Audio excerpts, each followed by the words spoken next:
Here's a clue to who today's guest is. Okay, maybe more than a clue.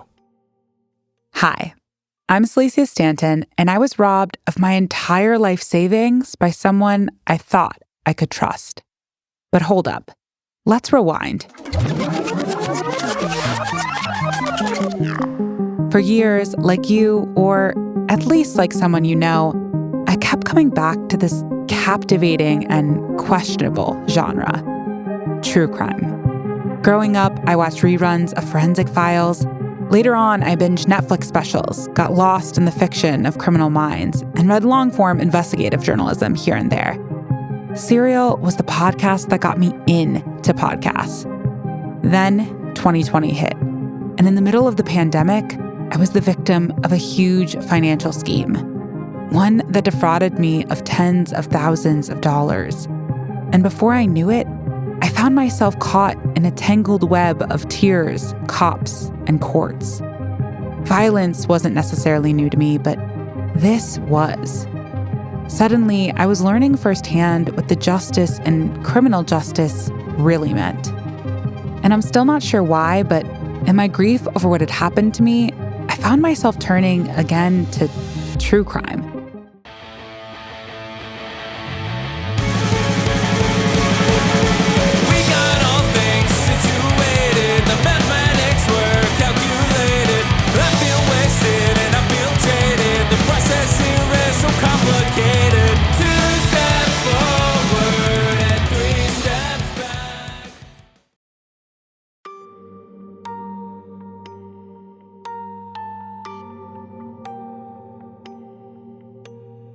Okay, so confession time. Like many, I'm a true crime junkie. I probably listen to multiple episodes every day. Many people have told me about their interest in podcasting. So while planning season 3, I thought it would be great to bring on a fellow podcaster to share their experiences on starting a podcast. Naturally, I set out to find a true crime host, sent an invitation, and today's guest said yes. I'm thrilled and lucky to welcome Celisia Stanton, host of Truer Crime. Celisia, thanks for being so gracious with your time, and welcome to the podcast. And if you don't mind, tell our listeners a little bit more about yourself. Hi, yes, I'm super excited to be joining you today and, really appreciate the invitation. I'm Celisia. I live in Minneapolis, Minnesota. I'm a really big fan of the Twin Cities. I'm always trying to convince people to come visit or maybe consider a move out here. I think it's great. And I am a podcast producer, host, creator. I created my own show, Truer Crime, back in I came up with the idea at the end of 2020, really released the first season in the spring of 2021, and just finished releasing season 2 of that show of Truer Crime. This year in 2025. So it's been a fun ride. I also am a wedding and portrait photographer. And that's kind of what I was doing before I got into podcasting. So I've kind of kept that business going. Like my experience and kind of what my role looks like in it has shifted over time, but still enjoy doing that as well. And then, I was a debate coach for over 10 years. I did debate in high school, coached debate for over 10 years, just recently stopped doing that, but I always love going to the tournaments to kind of support the kids and all of that. So yeah, that's me. So before we go deeper into podcasting, I'd love to hear a little bit more about the path you just described, some of the choices that you made, if you can go back to the early years, and maybe talk a little bit about any lessons you learned along the way, or maybe anything you would do differently. Yeah, so in college, kind of always knew that I wanted to pursue my own business of some kind, but I didn't really know what that was going to look like. And, at that time, I felt like my exposure to entrepreneurship was really limited to that television show Shark Tank. So I was like, I can't invent anything. I don't have the skills to I'm not an engineer to build anything. So I didn't really know what that was going to look like. But in my senior year of college, I kind of picked up a camera. I checked out a camera from the school's library, a kind of a fancy camera, mostly just because I needed to get some photos for a debate camp that I was running. Me and my now husband both did debate in high school and both coached. So we had started this summer debate camp that, high schoolers kind of attended every year. It's called Minnesota Debate Institute. And we just wanted some like updated photos for the website. So I checked out that camera and just really had a lot of fun taking a lot of photos of everybody, and kind of got addicted to it pretty quickly. And I was like, this could be my ticket to having my own business. And so kind of quickly I went from like, doing photography for fun to like learning as much as I could about the technical side, and then about like, what it would look like to have a business and maybe book portrait clients or book wedding clients, and started doing that. And so I was, I had kind of done that through my last semester of college and was doing it while I got my first sort of like big girl job, I guess, after school. And I started working at just a nonprofit, doing sort of like a desk job, doing my photography on the side. But I didn't even work there a year before I ended up doing my photography business full time. I actually ended up leaving the nonprofit, working kind of just as a server, I wanted to do something that would be flexible, that I could do alongside my work as a photographer, but like be able to still pay my bills. So that kind of gave me the flexibility I needed. And then, by about a year after I'd graduated, I started doing wedding photography full time. And so that's kind of what I was doing for the last, from 2016 through till about 2020. And so when the pandemic hit, I was just not with a lot of work. Obviously, a lot of the work that I had scheduled was rebooked or, had to kind of just like be indefinitely postponed because of everything that was going on with COVID. And so I found myself with a lot more free time on my hands, and I ended up, like I said before, I live in Minneapolis, and I ended up, after the murder of George Floyd, just being really involved in the local activism and community work there. And I started posting online just a lot of racial and social justice educational content that was really kind of built from my own personal experience as a Black woman living in the Midwest. I was raised by gay parents.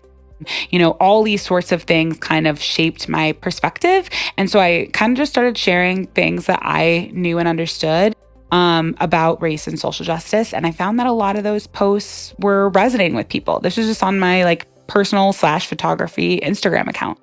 And so I had a number of those posts go viral. And I was like, I really want to continue doing some work in this realm, but I didn't know like what that was going to look like longer term, because I felt like social media was so black and white. It's super unnuanced. It's really a place for hot takes, not for like, someone who's a little bit more long-winded like me, who likes to get into the details and really kind of like, really consider all the like perspectives. So I knew that was going to look long-term like a different medium, but I just didn't know what that was going to be. And so kind of simultaneous to this, I had started working with this financial advisor. Just being somebody who was self-employed, being a young person, I was like, all right, I want to start making these plans to save for my future, to really kind of make a plan for my next steps, to kind of be thinking about these bigger goals of getting a house or, getting married or having kids. And, I knew that, it's not like I had like a 401k that I was contributing to, or an employer match or something like that. So I just needed somebody who I felt like could kind of help guide me through some of that process. And so I started working with a guy that was local to the Twin Cities. We really kind of connected because he was he was a Black man, local, and that's just really not super common in the financial industry, especially, somebody who's doing financial advising. And so we kind of connected on the fact that he was like, I'm really interested in helping folks who are traditionally excluded from sort of the financial system get access. So he had a lot of clients who were Black folks, women, solo entrepreneurs. And so that was like a really cool connection. Started kind of investing my savings with him. And long story short, it turned out that he was actually defrauding all of his investor clients. So he stole over $2 million from all of his clients, and eventually, turned himself into the FBI, and I had to kind of go through the whole criminal legal process, just kind of dealing with that situation. All of the life savings I had to that point was completely gone. And so that all happened just in that same year of 2020. And so it was kind of just a lot, reeling from that. And so in December of 2020, I was just binging a ton of true crime. and doing cat puzzles pretty much morning till night all day, because that was just something that I found was helping me cope with the situation, and I had time to fill, and so that's what I filled it with. And so I just found myself constantly pausing these shows that I was listening to and sort of just complaining to my husband about like things that I felt like were missing from these stories. Clearly, I felt like there was something really compelling about them. Otherwise, I wouldn't be listening to so many. But there was just so much that I thought was missing. You know, they weren't really talking about race or gender or sexuality or the root cause of crime. There was so much about, what, the takeaway from true crime being like, we all need to sort of like fear each other because anyone could be out to get you. And at this point in my life, I was really feeling kind of uneasy about this crime that I had just been the victim of. I wanted to feel more connected to my community, not more fearful. And so I kind of just talked to him enough, my husband, that he was kind of just like, why don't you start your own podcast? And I was like, that's kind of a great idea. I've always loved podcasts beyond true crime. I've always been a really big podcast listener and fan. Had never seen myself in the producer or the host seat, but I was like, let's go for it. So that's why I ended up creating that first season of True Crime. And it was really sort of an extension of what I was saying earlier about that racial social justice work I was doing on Instagram. It was like, this is the long form way that I can kind of reach people with some of that information, but to do it in a way that feels really compelling, right? Like true crime is such a popular genre. It's something that so many people are consuming. It can be sort of addicting to listen to. And, there is an element of entertainment to it, obviously. And I don't think that's a bad thing necessarily that a true crime story is entertaining. It's more like, how can we take this entertainment value and use it for something positive? Can you tell a really nuanced story that makes people feel like, feel things or feel really connected to the people that, were involved, have empathy for people that they may not have thought that they would have had empathy for? And then use all of those emotions to go and take action in the real world to kind of help prevent these sorts of things from happening in the future. Or, kind of just, donating here or there, or, reading a new book or starting a conversation. So that's kind of the work that I wanted to be doing in this space was, how could I bring my personal perspective to true crime? So yeah, and then, simultaneous, like I said before, I was doing my wedding photography business. And so kind of just more transition into a role where I would still do that business. I would still do some weddings, but I had a team of folks who could really help me out on both the back end, but also in actually photographing the weddings and events so that, we could continue to serve clients, but I could also kind of focus some of my daytime hours towards this show. Well, I think it's fascinating and refreshing to hear how really from college on, you kept chasing what you wanted to do and what you loved to do while figuring out, will this pay the bills? And that's not always how college goes for many listeners and kids out there. So that was refreshing. I love you sharing that path, what you took away from it. So let me just go back for a second. When did you record and upload your very first episode? Yeah, so I started writing the first episode in January of 2021. Okay. And then it ended up coming out in May of 2021. So I had like a certain number of episodes kind of banked. And then we were kind of writing them like week to week at that point, like after the first few episodes came out, which was definitely a hard thing to do. But yeah, it was a pretty quick process from sort of like idea to putting out that first episode. So I know there are plenty of listeners out there who want to start their own podcast. I'm just curious, you've got now 4 or 5 years under your belt. What was the biggest challenge when you first started? Yeah, I mean, for me, I was a big fan and I felt like that was a help in that I could see, here's what I like about what I'm hearing, here are the things I would change. But definitely like having no experience in like media beyond just podcasting means that it was a learning curve for sure. But I think what's so great about podcasting is it's one of those things that's super accessible. Like I think we're living in a highly accessible time in terms of all types of media, where someone could go, they can make TikTok videos or reels or post on an Instagram account or X or whatever it might be, Blue Sky, and, potentially reach thousands, hundreds of thousands, or even millions of people.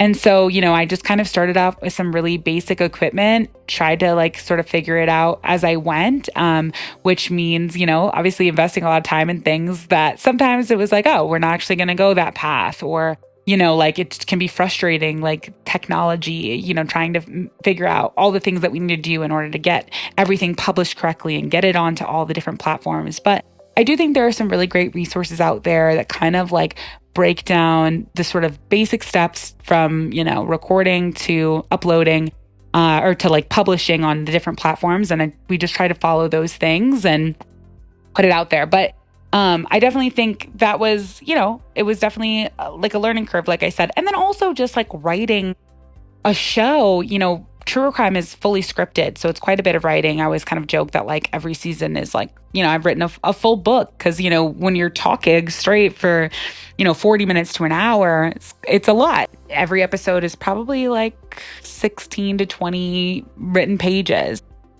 And so for me, as somebody who wasn't doing writing before, it wasn't like I was a journalist or an author or anything like that. That was a big kind of undertaking.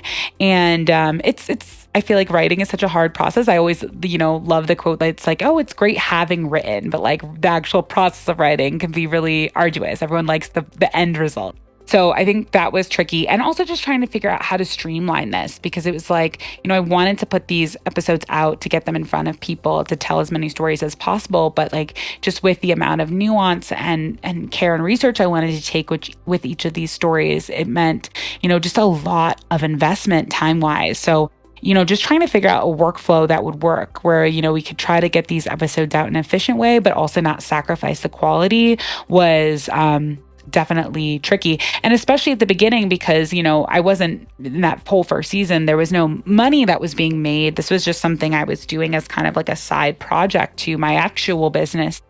Yeah, that's just like a lot of time to be investing in something that's not profitable immediately. And I think that's what I found with all of my sort of ventures, whether it be the debate camp or the photography or podcasting, where it's like you do have this moment of a little bit of like a leap of faith where you have to hope that these things are going to like pay off, even if, you're doing quite a lot of work for free. So that's always kind of, tough trying to balance those alongside the things that you do need to do to kind of keep the bills paid and all of that. Yeah, so I've learned the same things you've learned, so it's nice for me to hear. And I'm much earlier in the process. I've been doing this about a year, but to your point, I found the logistics, the starting the podcast, to be the easiest part, and I didn't think it was going to be. Mm-hmm. And then the writing and the content piece. The writing, there was a bit of a learning curve there. It sounds like you didn't have any journalistic experience. I certainly did not. It was all business. And then getting to the content piece, which is obviously the meat of it, I think is the biggest challenge, but also the biggest reward.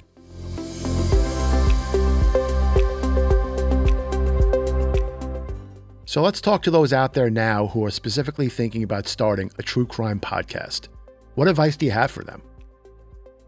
Yeah, I mean, I think for anyone who's kind of wanting to go into any sort of podcasting, it's just like the biggest thing is really just getting started, because, I think there are so many reasons to wait on anything that you might want to do, where it's like, okay, well, once I learn a little bit more about this, or once I get to a period where I have X amount more free time, or, once, it's next spring, you could have a million different reasons to sort of delay getting started. And I think just doing it and kind of forgetting all of those reasons and just seeing what you can do is kind of the biggest thing. Because I think that's the number one difference between somebody who puts out a show and somebody who doesn't, is the person who didn't put out a show stopped coming up with reasons why they shouldn't do it. You don't have to have the most fancy equipment or, have even the most well-written thing. It's so much better to just like put something out there, get some feedback, get used to the process, and just kind of improve as you go,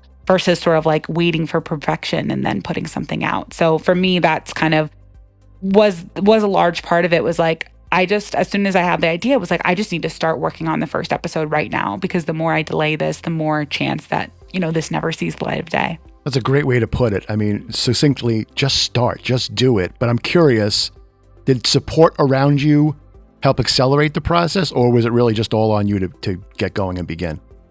Well, yeah, no, definitely. I felt like I had some great support. I mean, like I mentioned, my husband was really the one who had kind of encouraged me to do the podcast to begin with. And for sure, like being able to kind of bounce things off of him throughout the whole process was super helpful. He's a writer himself, and just kind of like, again, has that debate background like I do. So kind of a similar perspective to some of these stories. So it was just really nice to have somebody who I could like, we would, especially this was during, early 2021 too, before like vaccines and stuff. We would just go on like long walks and kind of like, I would just bounce ideas off him. He would kind of help me with like story arcing and all of that stuff.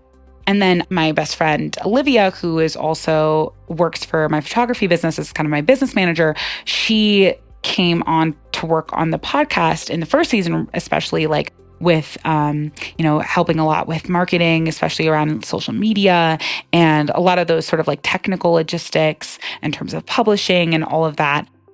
And was just kind of another great resource and voice and person that I could sort of collaborate with and bounce ideas off of and would listen to drafts and give her feedback and all of that. So that was also great. And then just in general, I have a really great support network of friends and family who are really enthusiastic and supportive of the idea.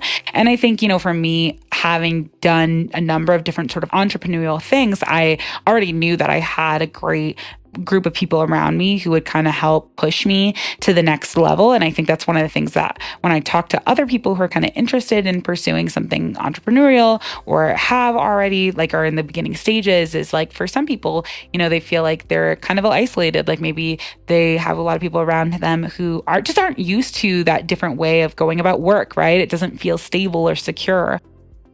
And so that can be kind of isolating. I definitely think that it's really hard to do anything kind of out there to create stuff without people around you who are supporting. And whether that be your own friends and family or an online community or whatever, I think everyone always needs that. Because yeah, there are risks involved, and it is a lot of time and effort, and it is a vulnerable thing to like put yourself out there, especially if you're going to make a podcast or do something where you're like creating a product to be judged by people essentially. So yeah, definitely couldn't have done it without the folks around me. And I think I just encourage people, if you don't have that sort of built-in support network to, there's so many great Facebook groups and, communities on TikTok or, wherever else of just like-minded folks who kind of can help sort of just to build community with and to bounce those ideas off of.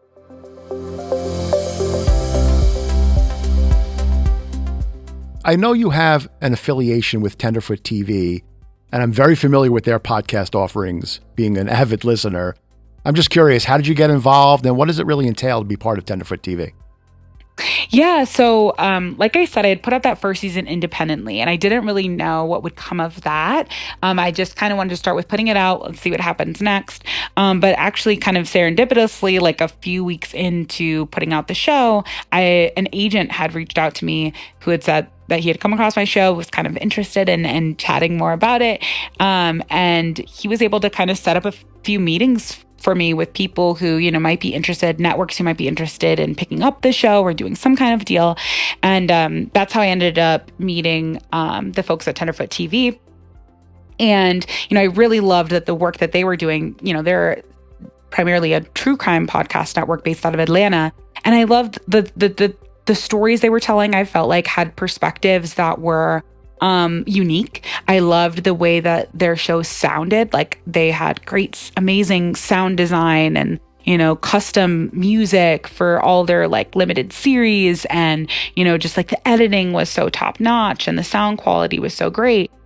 And I really loved that because I was like, this is something that would really up-level my show. I feel like I bring, good writing skills and good storytelling skills, but I would love to have sort of like to sonically improve the show so that, when people are listening to it, they really, maybe they're feeling emotional about something I'm saying, but then the music is really adding to that, for example. So I felt like it was kind of a great partnership in that way, but also because, I felt like they were focused on talking about how systems impact crime. They were telling really entertaining, compelling stories, but in a way that felt responsible in that they were kind of seeing crime as a part of a larger picture. And so that just felt really value aligned to me. And so we ended up partnering together and bringing true crime to their slate of shows. And I also ended up kind of just joining the Tenderfoot team to work on some of their other shows, which is a really cool experience for me to go from somebody who had like no media, no podcasting experience to now working at this great, podcasting network.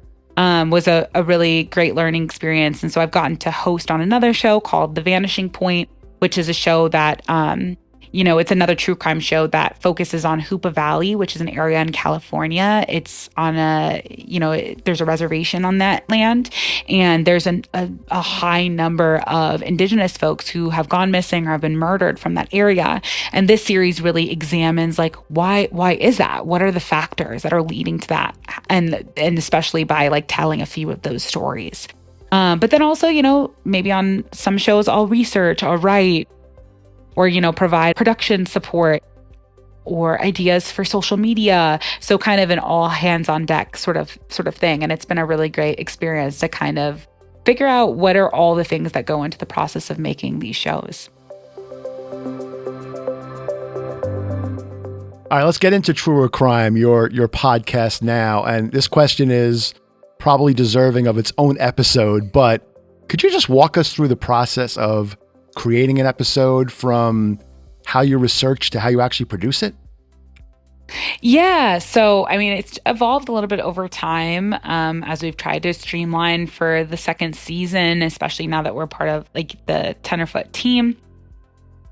So generally I'll kind of come across a case that I want to cover. And at that point, really just kind of doing some beginning research to try to get my hands or my arms around the story to really understand like, okay, what is it that happened?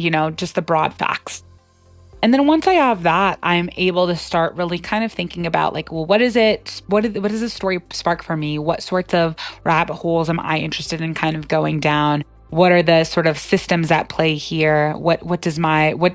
Just things that make me think about like, what is my unique perspective on this case that if it is a case that's been covered a lot might allow this story to feel fresh to someone who's heard it before.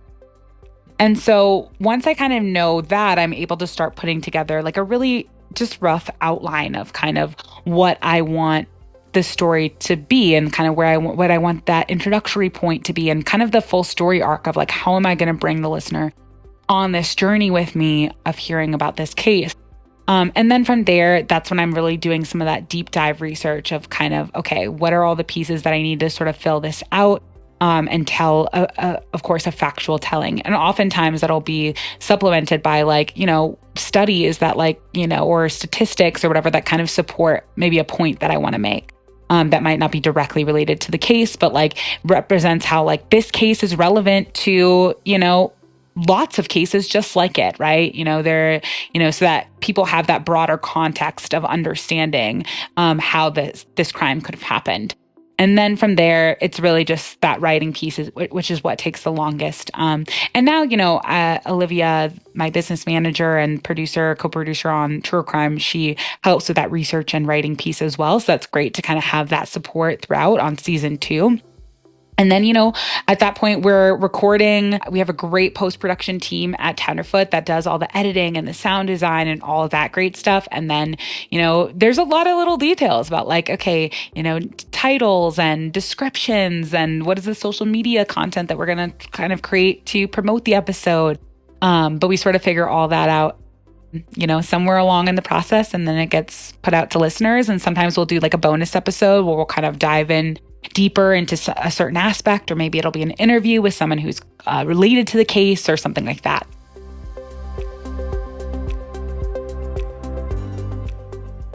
And that's a wrap on part 1, but don't go anywhere. Part 2 is available right now, so you won't have to wait to hear the rest of this conversation. And before we go, stick around for the full trailer of Celisia's podcast, Truer Crime. I'm a fan, and I think you'll become one too. Thanks for tuning in, and we'll see you in part 2. Hi, I'm Celisia Stanton, and I was robbed of my entire life savings by someone I thought I could trust. But hold up. Let's rewind. For years, like you, or at least like someone you know, I kept coming back to this captivating and questionable genre, true crime. Growing up, I watched reruns of Forensic Files. Later on, I binged Netflix specials, got lost in the fiction of Criminal Minds, and read long-form investigative journalism here and there. Serial was the podcast that got me into podcasts. Then 2020 hit. And in the middle of the pandemic, I was the victim of a huge financial scheme, one that defrauded me of tens of thousands of dollars. And before I knew it, I found myself caught in a tangled web of tears, cops, and courts. Violence wasn't necessarily new to me, but this was. Suddenly, I was learning firsthand what the justice and criminal justice really meant. And I'm still not sure why, but in my grief over what had happened to me, I found myself turning again to true crime. Hearing story after story somehow helped me cope. It was weird, and maybe it was numbing, and maybe it was just something to do, but either way, I kept listening, and I couldn't shake the feeling that the picture just felt so incomplete. I found myself with lots of questions. Does the story really end with a headline arrest or a guilty verdict? How can we actually support victims? And what if the perpetrator, the criminal, is the government? The same government that decides what counts as crime in the first place. What does justice really mean? And who is it really for? People have been telling true stories about real crimes since way before we came up with the label true crime. Cautionary tales around the campfire, narratives by enslaved people like Solomon Northrop's 12 Years a Slave, real mystery stories like the old magazine True Detective. As Rachel Monroe wrote in her book, Savage Appetites, true crime can reveal the anxieties of the moment, tell us who's allowed to be a victim, and teach us what our monsters are supposed to look like. It's easy to criticize true crime as sick entertainment, but we can't deny that the way that these stories are told has a profound impact on how we view our world. So I don't think the answer is to stop telling them. In fact, I think we need to go deeper. So I created Truer Crime to do just that. Every week, we'll talk about real people, real crimes, and the real systems that shaped it all. Expect lots of research, lots of nuance, and lots of questions. From Tenderfoot TV, Truer Crime is available now. Listen for free on Apple Podcasts or wherever you get your podcasts.